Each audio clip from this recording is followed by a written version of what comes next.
Which one is the best hero shooter? Hello, everybody. Welcome to the channel. I'm Stylosa. Okay, we need to have this discussion, right? Because the debate, once again, about Overwatch 2 or Overwatch versus Marvel Rivals is kicking off. Now, there was a ridiculous hot take over on Twitter that basically said if Rivals came out in 2016, it would have actually taken Game of the Year away from Overwatch, which is kind of funny because Rivals is derivative of Overwatch. I'm not saying that's a bad thing because obviously they've used a lot of inspiration, let's say, from Overwatch and put a nice Marvel Rivals, or Marvel, I should say, wrapper on top of that. And that's why we've got Rivals today. I mean, honestly, I'm all for both of the games existing because they do kind of push each other forward. And we are seeing a lot of content coming to Rivals. Of course, we're going to go over all of that in this video. And of course, Overwatch has also had a lot of content added to the game. But I think the first thing we need to realize here is 2016. It's a long time ago, right? This is when I began my illustrious YouTube career. And in fact, well, it was before that. I was like 2013-ish. I think I registered the channel in like 2011, but I wasn't really that prolific. The first time I played Overwatch was 2015. And then 2016, obviously, it launches, as I'm choking to death. But it was a different time. Like, unless you were there to experience what Overwatch did at that time, it is very hard to kind of explain. So to sort of attempt to do this, Blizzard had not released a new IP for like over a decade, right? That is over 10 years. They hadn't dropped any brand new game. You know, they were still going with World of Warcraft. They had Hearthstone, but that's World of Warcraft, let's say, or it's in that universe. Diablo, StarCraft. There was no new IP from this studio. Overwatch was that new IP. They were cresting the wave of they were the best development studio in the world. Everybody wanted to know what the next Blizzard game was. They were synonymous with things like ultra quality, very polished gameplay, great mechanics as well. Blizzard have always been known to kind of like take what's existing and make it better, make it, I guess, more palatable for a bigger player base. You've got to remember, Overwatch is a hero shooter with heroes in like Mercy that don't necessarily require a lot of twitch aim. Well, she literally doesn't. She requires a different skill set. Or Reinhardt, for example, a completely different hero to exist in an FPS game. And Blizzard did that to attract more players. But also, as we know, it's made the game better just for that. But this was a different time. And this is what I really want to get across here. It was a completely different time. Everybody was gagging for the Overwatch, right? They were gagging for the next big Blizzard IP. And it turned out to be absolutely killer. Great art direction, great animated shorts. Like Overwatch, it controlled the world for at least maybe a year and a bit before Fortnite came out, or got really popular, I think, towards the end of 2017. And then the rest is kind of, we know the history of Overwatch 2, how it was meant to be PvE and all that kind of failed.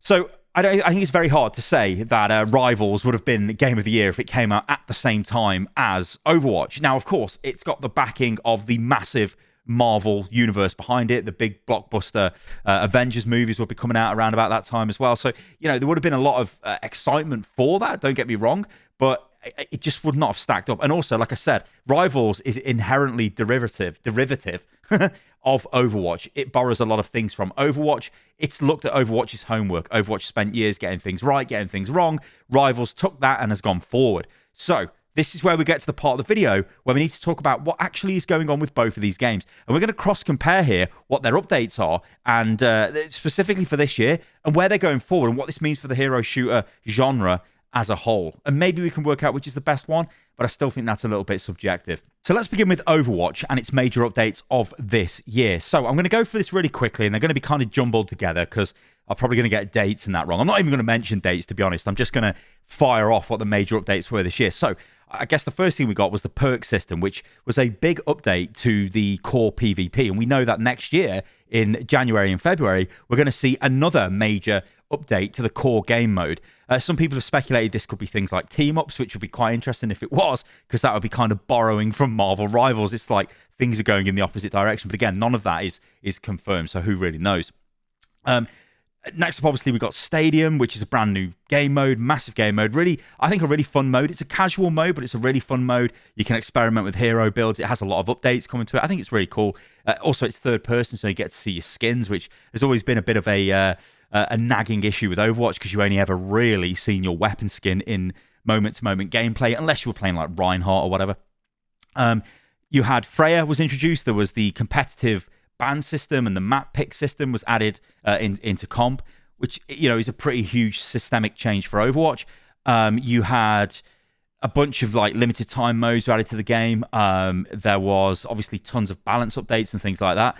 And of course, we're going forward to Wu Yang, who was the most recent hero, and then we're going to get the next hero fairly soon. If you're watching this video the day it went live, which is the 14th of November, 2025, I think on the 17th of November, we're going to get our first look at Looper, who is supposedly another tank going into Overwatch, but she's probably going to be one of the main sort of antagonists in the new story going forward, which is kind of cool. So that's kind of the updates we got for Overwatch, right? So that's a decent amount of stuff. Like if you come from the times of like 2020, 2021, like even 2019 and that, there was a content drought in Overwatch. That is no longer the case. We're getting new things coming to the game, and I think that's good. Now, the debate can be had whether Rivals has caused them to do this. I think there are comments and quotes from Aaron Keller himself saying, yeah, we did push things a little bit forward. I think some of the updates, possibly it was Stadium, they launched it a little bit earlier, just because they wanted to have more content, I guess, coming out, which is kind of interesting because if you look at Rivals right now have changed the way that they announce their new content. So every month, they've obviously got a new season, which is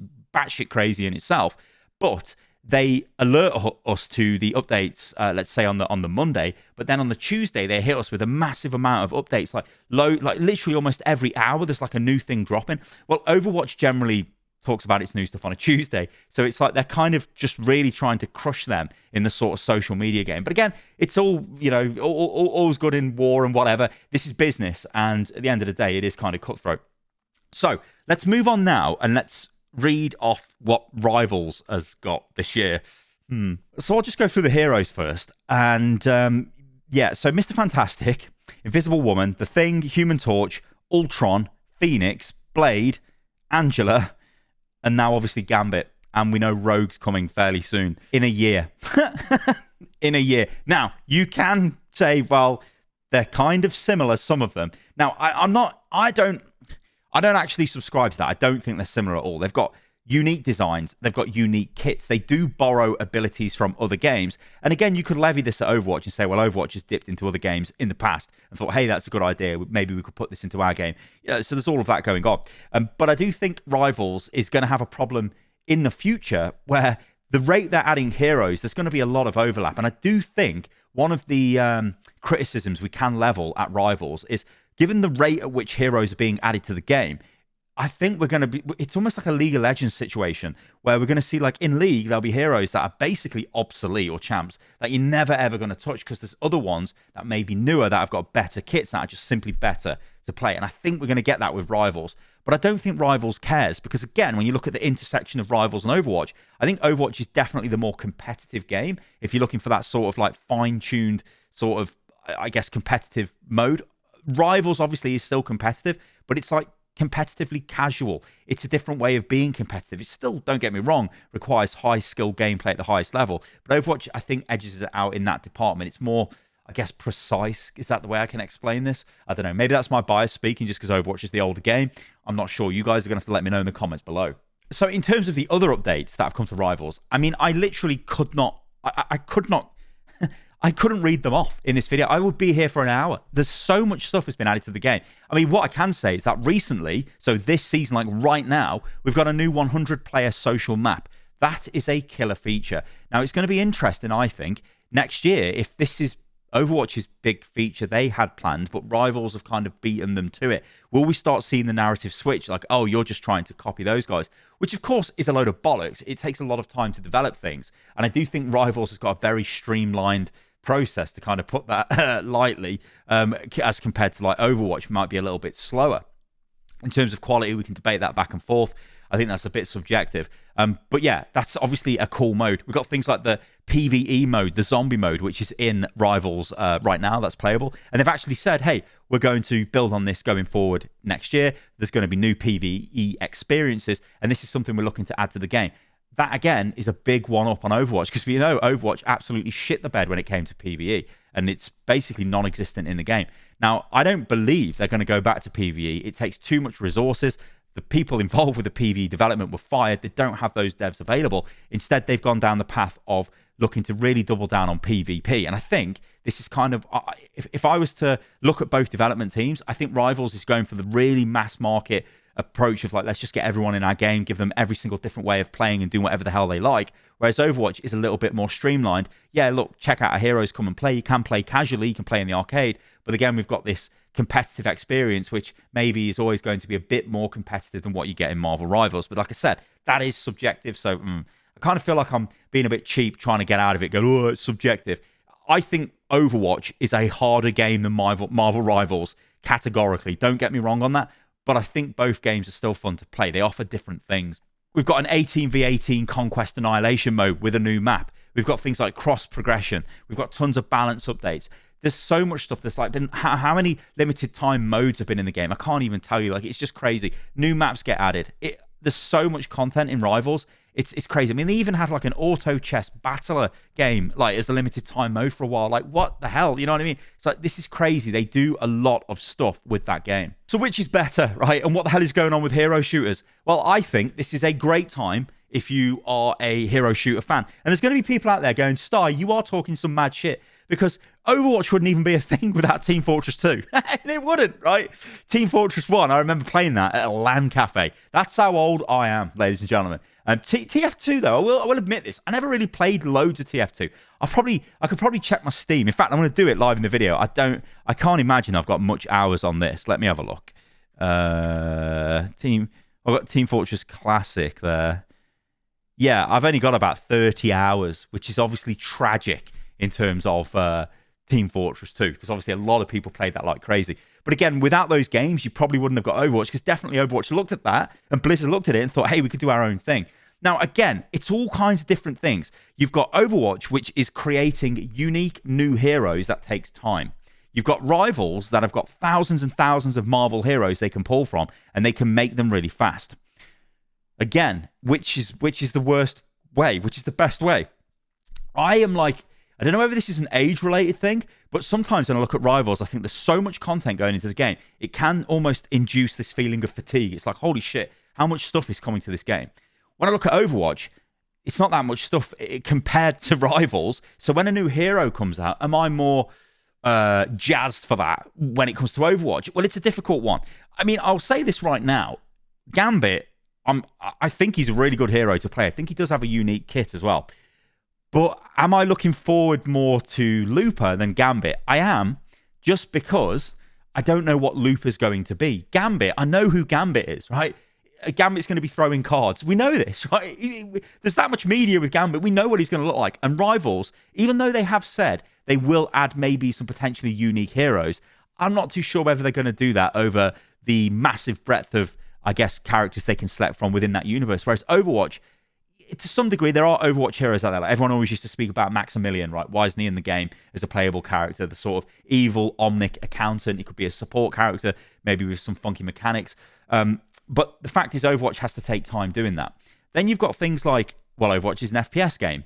Yes, you can play third person, but it's inherently an FPS game. Rivals isn't an FPS game. It's third person. I think this is like a debate that's going to go back and forth and back and forth. I know it's kind of a weak argument to say, well, there's more competition, so we benefit. But we actually do benefit. We benefit because these two games are clearly competing against each other. And for the first time in the history of Overwatch, it has a serious competitor that is genuinely, I think, causing them problems when it comes to player retention. And even on the other end of the spectrum, it's not like Marvel Rivals is just constantly getting bigger and whatever. You can look at SteamDB and you can see the numbers sort of going down, and then they're popping up with updates and things like that. That's natural. That is going to happen. But both of these games are definitely jostling for the same audience. And we are the evidence of that, right? When you sit down to play, you now, as a gamer, is like, what can I play? in the past, if I wanted to play a hero shooter, I'm playing Overwatch. But now it's like, well, I could play a bit of Marvel Rivals as well if I wanted to. Oh, hey, look, there's a new update for Rivals. I want to check out this new 100-player map. I want to check out this new 18v18 game mode. These are new things to do. They're new experiences. Oh, look, Overwatch is updated next week. Oh, there's a hero trial for the new hero. I think I'll give that a go. Oh, there's been a new mid-season balance update for Marvel Rivals, and they've added a new, some sort of map or game mode. I'll give that a go. Oh, look, Overwatch has made an update to Stadium. I'll check that. Oh, Overwatch has added new hero Stadium. You see what I'm saying? So you can bounce between both of these, and I think that's a good thing. Now, in terms of which game is the best game, right? This again is subjective. What do you think is the best game? I mean, I've made videos on Overwatch for years and years and years and years, like over 10 years now. Is Overwatch the better game?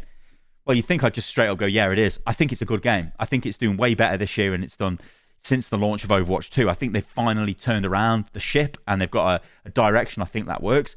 But I'm not too sure they sort of legislated for the launch of Rivals this year, which I think has shaken things up quite a lot. And I reckon has probably took a big dent out of their aspirations for trying to get newer players in, because maybe they gravitate more towards Rivals because firstly, it's a newer game, and secondly, it's Marvel, right? Everybody knows the heroes. I want you guys to let me know what you think about this in the comments below. I think this would be quite an interesting video.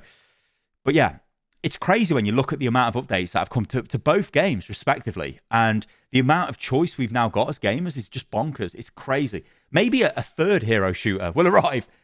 If that does, then what the hell are we going? There's not enough time. There is not enough time to play all this stuff. Oh, my days. All right, guys. Thank you for watching today's video. I hope you enjoyed that. If you did, then remember you can, well, like the video. That helps a ton. Leave a comment below and follow me on everything, which is @Stylosa. And yeah, I'll catch you a lovely lot on the next video. See you soon.